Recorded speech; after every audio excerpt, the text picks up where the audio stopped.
It is a famine that hits the most vulnerable first. Famine has been formally declared in parts of Gaza almost 2 years since Israel's invasion, and critically low supplies of fortified milk and special nutritious pastes are exacerbating the food shortages, aid agencies, malnutrition experts and the United Nations warn.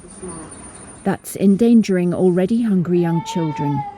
Almost a quarter of Gaza's population faces starvation. The world's main hunger monitor, the IPC, reported on Friday.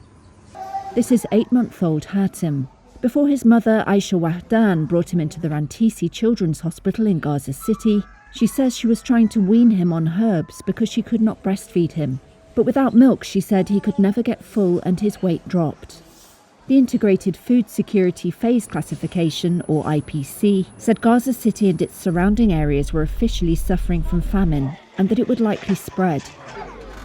It warned that without a ceasefire and immediate large-scale and unimpeded aid, at least 132,000 children under the age of 5 were at risk of death from acute malnutrition through to June next year. I tried everything because there was no milk substitute. A carton of milk lasts 4 days for a child who is fully weaned. Milk has become expensive, 200 to 50 shekels. No one could buy a carton of milk. It wasn't even available to buy. The UN's Human Rights Office said the famine was, quote, the direct result of actions taken by the Israeli government and may amount to a war crime. After a global outcry at its months-long aid blockade, Israel began allowing food into Gaza in late July. But it hasn't been enough to stop more people becoming malnourished or to allow treatment to reach those whose lives were threatened, the sources said. According to a nutrition expert for the World Health Organization, when malnourished people do not get specialized supplements alongside normal nutritious food, their condition deteriorates.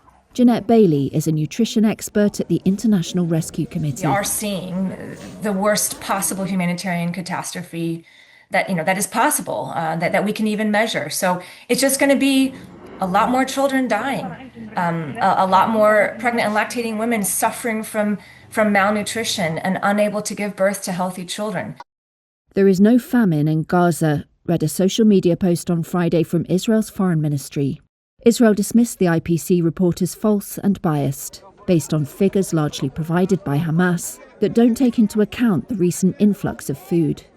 It disputes the hunger fatality figures given by Gaza's health ministry and argues those deaths were due to other medical causes. 3-year-old Abdurrahman shows signs of weight loss and severe malnutrition. Doctors at Nasser Hospital say malnutrition in childhood can cause lifelong physical and cognitive damage, according to Doctors Without Borders on Friday. Doctors say malnourished children suffer from issues such as intestinal inflammation, vomiting and diarrhea, and suffer from recurrent infections because their immunity is diminished. Abdurrahman's mother, Ittimad Kilab. He weighed about 12 kilos and had beautiful hair. But his hair started to fall out and he developed swelling in his legs. Before the famine, he didn't suffer from anything.